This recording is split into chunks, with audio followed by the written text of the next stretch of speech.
रास्ता बहुत लंबा है। चलो मैं तुम्हें एक कहानी सुनाता हूँ। एक बार की बात है, काशी में एक राजा था जिसका नाम प्रताप मुकुट था। उसकी एक संतान थी जिसका नाम वज्रमुकुट था। एक दिन वज्रमुकुट दीवान के बेटे के साथ शिकार करने जंगल गया। काफी घूमने के बाद उन दोनों को एक तालाब दिखा जिसमें कमल खिले थे और हंस उड़ रहे थे। दोनों दोस्तों ने वहां रुककर तालाब के पानी से हाथ मुंह धोया और पास ही बने महादेव के मंदिर में दर्शन करने चले गए। फिर जब दोनों दोस्त दर्शन करके मंदिर से बाहर निकले तो उन्होंने देखा कि तालाब में एक राजकुमारी अपनी सहेलियों के साथ स्नान करने आई है। राजकुमारी को देखकर राजकुमार काफी खुश हुआ। राजकुमार और राजकुमारी दोनों एक दूसरे को देखकर मोहित हो गए, जबकि दीवान का बेटा वहीं नीचे बैठकर आराम करने लगा। राजकुमार को देखकर राजकुमारी ने एक कमल का फूल निकाला, कान से लगाया, दांतों से कुतरा, पैरों के नीचे दबाया और फिर अपने छाती से लगाकर अपनी सहेलियों के साथ चली गई। उसके जाने के बाद राजकुमार काफी दुखी हुआ और अपने मित्र से बोला, मैं राजकुमारी के बिना नहीं रह सकता हूँ, लेकिन मुझे इस राजकुमारी के बारे में कुछ भी नहीं पता है। वह कहाँ रहती है और उसका नाम क्या है, कुछ भी नहीं पता। राजकुमार, आप घबराइए मत। राजकुमारी ने सब कुछ बताया है। वो कैसे? राजकुमारी ने कमल के फूल को बालों से निकालकर कानों से लगाया, यानी राजकुमारी का कहना है कि वह कर्नाटक से है।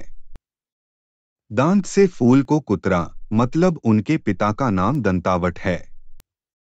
फूल को पाँव से दबाने का मतलब था कि राजकुमारी का नाम पद्मावती है, और फूल को सीने से लगाने का मतलब था कि अब आप उनके हृदय में बस चुके हैं। यह सब सुनते ही राजकुमार बहुत ज्यादा खुश हो गया।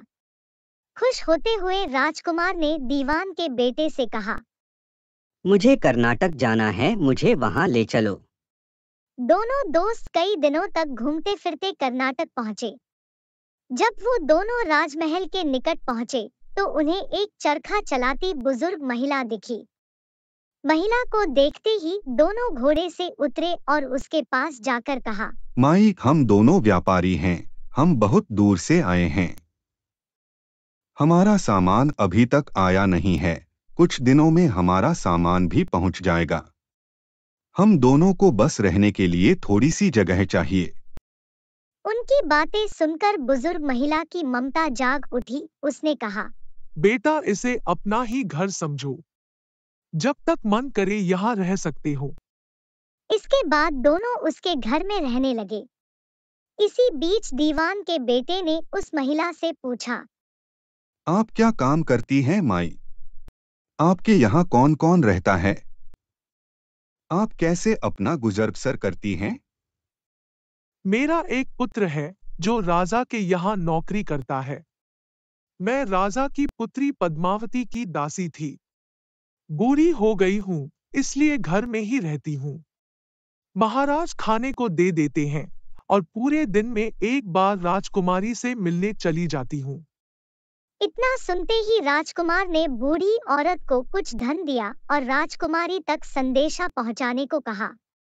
राजकुमार ने उस बूढ़ी महिला को कहा, माई, कल तुम जब राजकुमारी के पास जाओ तो उनसे कहना कि जेठ सुदी पंचमी को तुम्हें नदी के पास जो राजकुमार मिला था वो तुम्हारे राज्य में आ गया है।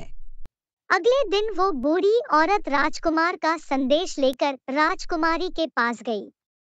उस महिला की बात सुनते ही राजकुमारी गुस्सा हो गई। उन्होंने हाथों में चंदन लगाकर उस महिला के गाल पर तमाचा मारते हुए कहा, मेरे घर से निकल जाओ। बूढ़ी औरत ने घर लौटकर राजकुमार को सारी बातें बताई। महिला की बातें सुनकर राजकुमार चौंक गया। फिर राजकुमार के मित्र ने राजकुमार को धैर्य बंधाते हुए कहा, राजकुमार, आप चिंतित न हो। राजकुमारी की बातों को समझने की कोशिश करें। ध्यान दें कि राजकुमारी ने उंगलियों को सफेद चंदन में डुबोकर गाल पर मारा है। इसका मतलब अभी कुछ दिन चांदनी के हैं। उनके खत्म होने के बाद अंधेरी रात में मिलूंगी। कुछ दिनों बाद बूढ़ी महिला फिर राजकुमारी के पास संदेशा लेकर पहुंची। इस बार राजकुमारी ने केसरी रंग में 3 उंगलियां डुबोकर बूढ़ी महिला के मुंह पर मारते हुए कहा, भागो यहाँ से। फिर उस महिला ने आकर राजकुमार को सारी बातें बताई। राजकुमार यह सुनकर बहुत दुखी हुआ। इस पर दीवान के बेटे ने राजकुमार से कहा, इसमें दुखी होने की कोई बात नहीं है राजकुमार। राजकुमारी ने कहा है कि अभी उसकी तबीयत ठीक नहीं है, तो इसलिए 3 दिन और रुक जाओ। 3 दिन बाद वो बूढ़ी महिला फिर राजकुमारी के पास जा पहुंची। इस बार फिर से राजकुमारी ने उस महिला को फटकारा और पश्चिम की खिड़की से बाहर जाने के लिए कहा। वो महिला फिर से राजकुमार के पास गई और सारी कहानी सुनाई। तब दीवान के बेटे ने राजकुमार को समझाते हुए कहा कि मित्र राजकुमारी ने आपको उस खिड़की की तरफ बुलाया है। राजकुमार यह सुनते ही खुशी से उछल पड़ा। उसने इत्र लगाया और हथियार बांधकर राजकुमारी से मिलने चल पड़ा। राजकुमार महल पहुंचा और खिड़की के रास्ते राजकुमारी के कमरे में पहुंच गया। राजकुमारी वहां पर तैयार थी और राजकुमार का इंतजार कर रही थी। राजकुमार जैसे ही कमरे में गया, उसकी आंखें खुली की खुली रह गई। राजकुमारी के कमरे में कई महंगी चीजें रखी थी। रात भर राजकुमार और राजकुमारी साथ ही रहे। फिर जैसे ही दिन निकलने को आया, राजकुमारी ने उस राजकुमार को सबसे छिपा दिया। जब रात होने लगती तो राजकुमार बाहर आ जाता। इस तरह करते करते कई दिन बीत गए। फिर अचानक राजकुमार को अपने दोस्त की याद आई। राजकुमार को अपने दोस्त की चिंता हुई कि पता नहीं उसका दोस्त कहाँ होगा, कैसा होगा और उसका क्या हाल हुआ होगा। राजकुमार को दुखी देखकर राजकुमारी ने राजकुमार के दुख का कारण पूछा। उसके बाद राजकुमार ने राजकुमारी को अपने मित्र के बारे में बताया। राजकुमार ने कहा, वह मेरा बहुत अच्छा और चतुर दोस्त है। उसी के वजह से मैं तुमसे मिल पाया हूँ। यह सुनने के बाद राजकुमारी ने कहा, मैं तुम्हारे दोस्त के लिए स्वादिष्ट भोजन बनवाती हूँ। तुम उसे भोजन कराकर और उसे समझाकर वापस आ जाना। फिर राजकुमार खाना लेकर अपने दोस्त के पास पहुंचा। दोनों मित्र लगभग कई महीनों से नहीं मिले थे। मिलने के बाद राजकुमार ने अपने मित्र को सारी बातें बताई। राजकुमार ने कहा, मैंने राजकुमारी को तुम्हारी चतुराई के बारे में बताया। राजकुमारी ने तुम्हारे लिए भोजन भिजवाया है।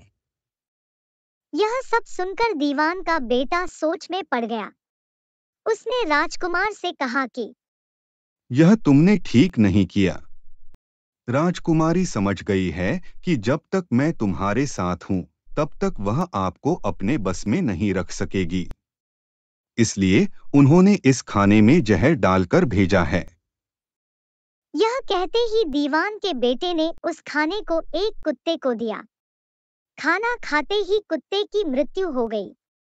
यह देखते ही राजकुमार को बहुत बुरा लगा। उसने कहा कि ऐसी औरत से भगवान रक्षा करे। अब मैं उस राजकुमारी के पास नहीं जाऊंगा।